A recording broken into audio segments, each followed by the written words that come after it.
देश में सबसे पिछड़ा राज्य है बिहार और यहां आबादी का एक बड़ा हिस्सा गरीबी रेखा के नीचे है। बेरोजगारी और शिक्षा के मामले में भी बिहार के हालात खराब हैं।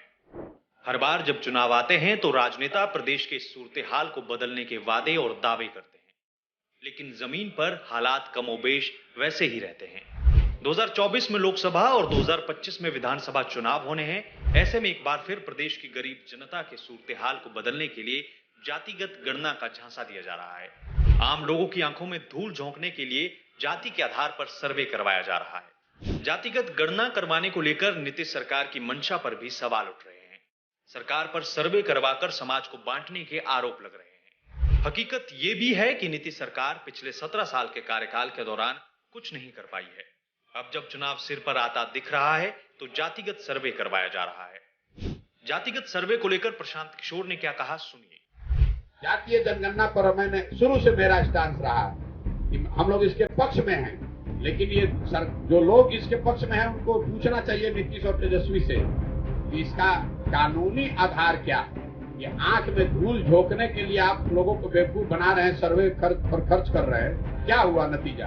जब वो राज्यों का अधिकार क्षेत्र है ही नहीं, जब आपने उसके लिए कोई कानून बनाया नहीं, तो जातीय जनगणना कराना है। आप ये बताइए कि 17 साल से नीतीश कुमार है ना मुख्यमंत्री, काहे नहीं कराए पहले जातीय जनगणना?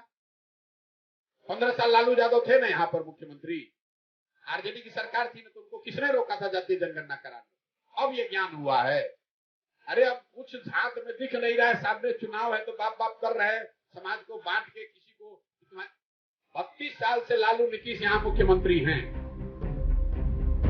जातीय जनगणना क्यों नहीं कराया? अगर राज्य के अधिकार का ये मामला है तो जातीय जनगणना क्यों नहीं कराई गई, ये तो बताइए। पहली बात तो जनगणना है ही नहीं, वो सर्वे है। हाँ, इनको कराना है ना, इनको तो खाली उस पर राजनीति करनी है, जातियों में समाज बटा रहे। बिहार की राजनीतिक धुरी कभी लालू तो कभी नीतीश पर ही घूमती रही है। अब सवाल ये भी है कि जब पिछले 32 सालों से लालू नीतीश ही मुख्यमंत्री रहे, तब बिहार में ये सर्वे क्यों नहीं करवाया गया? मौजूदा दौर में जाति जाति का आलाप तो हर बड़ा राजनेता गा रहा है, लेकिन हकीकत ये भी है कि यही नेता अपने परिवार के अलावा किसी और का भी भला नहीं कर पाए। बिहार में जितने भी बड़े नेता हैं, उन्होंने अपनी राजनीतिक विरासत को अपनी अगली पीढ़ी को सौंपा है। ऐसा कोई नेता नहीं जिसने अपनी जाति के किसी नेता को ऊपर उठाया हो।